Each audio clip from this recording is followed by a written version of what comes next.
Hello everyone, welcome back to the Rangers review. Sorry we're a little bit late. We were waiting to speak to Yusuf Chumiti in the press conference that'll be out tomorrow, Chris. I think if anyone can be excused for being a little bit late today, it's Yusuf Chumiti. If you somehow missed that game of football, I feel sorry for you. It's Rangers 4, Hearts 2. It was crazy and chaotic in the first half. Rangers defended 2 goals that made me think, Chris, at halftime that you just cannot win a title like that. But over the course, I thought they were thoroughly deserving of that. Over the course, I thought the atmosphere here was emphatic. And over the course, what a way to shut some people up, Yusuf Chumiti. Your thoughts? I'm not really sure where to start. No, neither, mate. You speak about Shamiti shutting people up. I think the manager did as well. Yeah. Chumiti's also shut a couple of our colleagues up, but we'll get to We'll that get because later. they were calling us out on Friday. So I hope they enjoyed it. I think back to the show we did on Thursday morning, and there are people piling in with that we dared to defend Danny Rule and his record here, the job that he'd done here, getting Rangers back into the position that they were in, and some of his decisions. He reinforced that again, saying you can't play same players, you can't put that effort in a couple of days after. You are going to need the squad, but you also need big players to step up in big moments. Shamiti has been spoken about an awful lot over the course of the season, hasn't he? But 2 goals at Parkhead and a hat-trick against Hearts at Ibrox. It's quite a return. Not a return that's plentiful. If he scored another 10 goals, it would be much appreciated. But if you're going to pick your moments, then he certainly does that.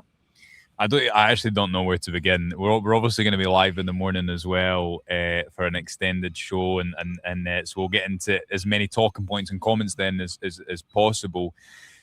The first half, it was end to end. It was really end to end, Chris. And Hart scored 2 goals that came from, I think, real Rangers defensive errors. Derek McInnes was really frustrated in the press conference that he felt that Hearts continually gave up Rangers transitions.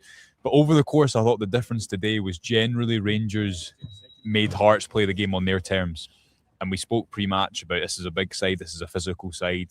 Raskin and Moore are the only players under 6 foot. And I thought Rangers wanted to play the game. They wanted to get forward quickly, and they wanted to load the box. They were playing 4-4-2. All 3 of their goals and the 4th goal came from getting numbers in the box, and really physically dominating Hearts. It didn't show up at set pieces, but it certainly showed up in all those other moments. So I thought that was a key difference to Motherwell, that on Wednesday I felt Motherwell set the tempo of the game, whereas today Rangers really did, didn't they? They made Hearts play their game. They did, and outside those moments that we spoke pre-match about, the manager can't account for Shamiti missing a chance the other night or the goal not being defended that well. You can't really account for the goals that Rangers conceded today either. They're just, you almost burst out laughing. They were that bad. You can't look at those moments and say it's anything that the manager has done in terms of the setup or anything that he's done wrong. It's just players who knows what goes through their mind sometimes. But the reaction from both those moments was really impressive. And I think that says quite a lot about this squad. I thought that was one of the key standout bits from Danny Rule's press conference, saying, let's not speak about mentality or character ever again. Certainly this season anyway. I'm sure it will be spoken about again, whether he likes it or not. But to make those mistakes, to come back in those moments, and to play the game that they wanted to play, I think says quite a lot about them. Yeah.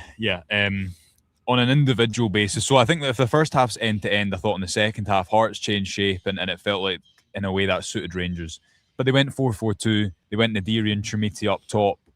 And it paid off, really, didn't it? Chumiti, who scored the first goal? No, it was an own goal for the first goal, but brilliant play from Turam. So I thought was, not to go too far, I thought he was magnificent today. So powerful, and he played forward at the right time for that first goal, Chris, where Danny Rule said in his press conference, look, sometimes you do need to play backwards or sidewards. After the concession of Rangers' first goal, which is obviously Manny and Fernandes and Nico Raskin having what can only be described as a nuclear and a real moment between them, naturally the crowd got frustrated. And I think Rangers scored at the right time. I think if we'd gone 10, 15, 20 minutes, impatience would have grown. But you see Romans for that first goal, he plays forward at the right time and he plays into space, and then you see the benefit of having all these players in the box because Rangers can match Hearts, and it's Steinvender who puts the ball into his own goal under pressure from Nadiri, who I thought, for a man who's not played that much football here, took the occasion really well, and then one of all 4 January signings who started. I thought when Nadiri came off, he looked absolutely Jiggered. He looked burst. He will sleep well tonight. He put in again. We spoke pre-match about the running that he does in the ground that he covers. He did a lot of that today. Took his goal, was obviously involved in that goal. I thought he put in a real shift. Romans, like you just have to be impressed by. He's just come in and slotted straight in, an instant upgrade on JD McCormick. I think has been okay this season, but Romans a very different proposition. Chokwani again, I thought was really good. Good. A bit of a shame that the man that we all thought was going to be the standout of the 4 is perhaps to yet hit the heights in terms of Scott Olsen, but I didn't think he was bad. I didn't think he was What great. about his assist? Do you think and it was a really nice moment for the assist as well. And in terms of numbers, more your game than mine, but in terms of numbers, it's another one that he can add to it. I don't think he's been as effective as people thought. I don't think he's been terrible, and you can clearly see there's going to be a player in there once he fully gets up to speed. I think he's just been outshone a wee bit by the other 3 that have come in. I know Rangers played a 4-4-2, which to you and probably my dad texted me in the game screams some simplicity. But I thought, and it was what they did, but I also thought it was really clever that they played with those Moore and Skov Olsen with the ability to move inside and create the extra pass in the middle. You had Sterling and Romans both. Sterling was the most advanced I can ever really remember seeing him in a game. Romans gets the assist for the 3rd goal. Obviously, the second's a really good transition. And Skov Olsen gets the assist. But I actually think Skov Olsen does well to start the move for the 2nd goal because Rangers are defending their box. He plays a 1-2 with Manny Fernandez. Much like Gassama for the 3rd, for the 4th, he takes Rangers up the pitch. He takes the pressure off, which is something they really lacked at Motherwell. But for the 3rd goal, it's one of the few times that Rangers got Skov Olsen wide, isolated 1v1 with time to pick out a player in the box. And although Hearts had brought on, I think they'd went 3 at the back, they had extra bodies in the middle. Trumiti scores at the front post. That gave me Jelovic vibes. I've not seen a Rangers striker score at the front post for ages. And for a striker who justifiably has had his movement questioned at points, that was an excellent run as much as an excellent finish. I think you can take a lot of pride from all 3 of his finishes. This first one maybe gets a wee bit of a break, but still has to show a bit of composure to then go and finish it. We've seen him in that position before, and he's pulled it wide or he's fired it straight at the goalkeeper, which is a finish he's had a few times. Yeah, the header for the second one, really good movement, right place, right time. We spoke pre-match. Is he a penalty box striker? Does he have that? Does he have that nous when he's in those areas? That's the type of areas. And if you've got his frame, now we had a piece on the site after the Old Firm game speaking about why Rangers signed him, and a big part of that was the physicality. It was the ability to cover a lot of distance, but out-muscle defenders and be in the right areas and not be afraid to go and try and win a header like that. And the 3rd one's a really good finish. Again, he could easily have put it in the stand. He could put it wide. He could have fired it straight at the keeper. That moment, 2 goals at Parkhead will mean an awful lot to him. But to get a hat-trick here, to have those celebrations, to see his teammates get pushing him forward, it felt like a really, really big afternoon for Yusuf Shamiti, and he can really be happy with his day's work.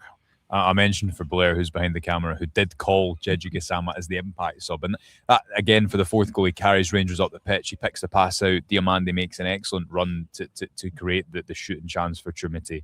We'll get to some comments before we round up, but just the overall feel atmosphere of the day. That's the loudest I've heard Ibrox in the league game for ages. I can't think of the last time it was like that. Danny Rule ran up the touchline. I don't know if you've seen it on the TV. Ran up the touchline in kind of peak Mourinho fashion, and I think he knew how big that was today. Did you kind of feel that in the stadium, that it did have the not just a big game feel, but a kind of defining game feel, and the fact that Rangers deserved to win that game will probably give them a lot of belief as well? That's probably the most emotional that we've seen. Danny Rule as Rangers manager. Now he's very cool, very calm, very collected. I think he strikes the right notes in his press conferences. He's very respectful. I think he calls the game right, but sometimes in those moments you can lose yourself a wee bit, and I think he did just momentarily, but rightly so, because this wasn't a smash and grab. It wasn't a Rangers throwing bodies at it in the last couple of minutes, just hoping that something was going to fall for them. They thoroughly deserved to win the game today. A really solid, accomplished performance, a real statement performance, a real statement win of course, it doesn't take them top because of those drop points. But I think both managers referenced in their pressers, there's going to be more twists and turns. Will Rangers win the next 11 games to go and win the league? Don't ask me. I'm not gonna throw you under the bus at this particular stage. But will they win the next 11 games? Probably not. There's going to be drop points. I think if this week teaches Rangers fans anything, it's almost a reminder of it's a title race. Things can and will happen. Other teams are playing for points as well. Derek McInnes referenced that. So you see the twists and turns. You see the late bits of drama. You have to take the wins when they're there. You have to savour them. You have to enjoy them. As Danny Rule, I think, said in his very first answer, yes, we won 4-2, but it's now on to Livingston, and that's the message that the team have to get lived by. Potsy Photo says goals and open play a pleasing aspect, and that is important to mention because Rangers attacked the box well, as we're discussing. I think we didn't see it at Motherwell because they couldn't control the game, Chris, but the way they attacked the box, we saw sightings of that against Kilmarnock and Queen's Park, the numbers they were getting in there, but you're thinking it's against 10 men, it's against the Championship side. Today was a good, I guess, tester of that, and certainly in that regard. James Keane also for the third goal was class, and what a header. And he also says Moore worked his socks off today. Raymond Clark, huge result, please for a big Trinity.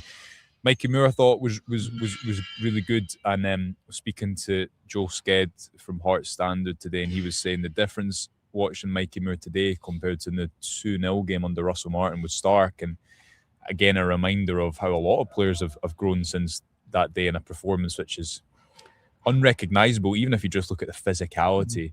I think Rangers, Rule mentioned the Roma game often when Rangers looked physically like a very small team, but although Moore was maybe their smallest player today, they physically looked pretty imposing, and he was impressive. He was, and he's every time you speak to him, either in a press conference or in a mix zone, you get the vibe that he just gets it. He's got that big game mentality. He didn't score today, but I thought he was really influential. Picked up nice space. He's always looking for the ball. Again, put in a power of work to get around the pitch, and it says a lot for a young man that he's come through some difficult times here at the start of the season. Not all of them, or hardly any of them, actually his fault. No, put into a side that's underperforming under a manager that was not fit for purpose, and basically told go and play for Rangers, son. That was really difficult for him. It could have broken him. I think it's made him, and we really need to see now his level of influence. So he won't get any headlines. They all belong to Shamite, but he was one of what I thought were a number of really impressive Rangers performers. Neil McLean says the atmosphere today was frightening, and that 12th man definitely helped. That's something that Derek McInnes referenced in his press conference as well, Chris. And as I say, Danny Rule said it was, what was it, the quote he said, it's the first time I've experienced Ibrox. The first time Ibrox has been Ibrox. Ibrox has been Ibrox. There you are. That you're far more succinct than me. I'll give you a couple of stats. 2.41 XG for Rangers, 0.35 for Hearts. So a victory on the XG if nothing else. 19 shots to 7. It didn't maybe feel like it at half-time, but I think if you looked at that game objectively, Rangers concede 2 really poor goals. Aside from that, Butland doesn't have really a save to make, does it? A couple of moments late on at 3-2, but there was never a huge chance for Hearts, really, was there? Surprisingly not. I expected Hearts to carry a bit more threat about them today. I think overall Rangers marshalled them quite well outside of 2 presents, as Danny Rule framed it. 2 like gilt edged. I said earlier on, you can't make mistakes like that, but they got away. First in particular, I mean, you're still shaking your head over it. Still speechless. When you go home and you watch the game later on, you'll still just like put your head down and you'll still shake your head at it. But Rangers got away with it because of how good they were going for, because of that mentality that the manager referenced, all the positive collectives and the positive individuals that we've spoken about there. So a pleasing afternoon, and it's it's on to a couple of days off for you to go and look forward to it. Myself and Blair, the cameraman here, will be through at Livingston next week, and the fun and games continue or pick up all over again. I guess just finally, and I think that's 19 league games for Danny Rule. I think he's won 14 of them. Don't quote me on that, but it's something close to that. They're top of the form table since he came in. Is this the first day? I know Celtic score late on and they get their win, but is this the first day, maybe even just in comparison to Hearts, where you feel like Rangers have the momentum? They still have to go and do it, but they have a bit of momentum behind them. which is a big, I mean, that is miles away from where they were, isn't it? It's just, even if you compare it to the first Hearts game here this season, if you'd said the Rangers are going to be 2 points behind Hearts, that the atmosphere, the stadium will be like this come February, you would have been laughed at. One of the social media points I've seen quite a lot of shook my own head at this, because the fact that the manager has mentioned this gap now, when he came in so many points behind, no one thought there was a title challenge on the side at all. No. And I've seen him criticised for continually mentioning that, but he's right to mention it, because nobody thought the Rangers would be anywhere near this title. The first weeks of the season were so bad, like historically bad, record-breakingly bad, almost broke us as well. But Rangers should be nowhere near this title. The fact that they're now only 2 points off it with 11 games to go, are they favourites for it? I don't think you can say anyone or any of the three teams are favourites for it. It's been interesting speaking to colleagues from other papers and a number of guys that you speak to in the game over the last few weeks. No one can pick a team. No one can say it's going to be that team. Everyone's got their positives. Everyone's got their negatives. I think Rangers are probably still to get their luck. You see, last-minute winners and events are probably gone for other teams that haven't quite gone for Rangers. If they can add that into the momentum they've got, hopefully that pays dividends. But I don't think you can say it will definitely be Rangers or Hearts or Celtic will go in and win this title. It's all there to play for, and that's the fun from our perspective. It's all there to play for. But today it was Rangers 4, Hearts 2. We'll be back in the morning. I think it's myself, Johnny and Derek. So I'm looking forward to them speaking about Yusuf Chamiti. Seeing as they slagged us so mercilessly on Friday, Chris. Anyway, thanks for joining. Have a good Sunday night. I'm sure you will. We'll join you in the morning at 9:30. Until then, from a rather wet Ibrox, bye for now.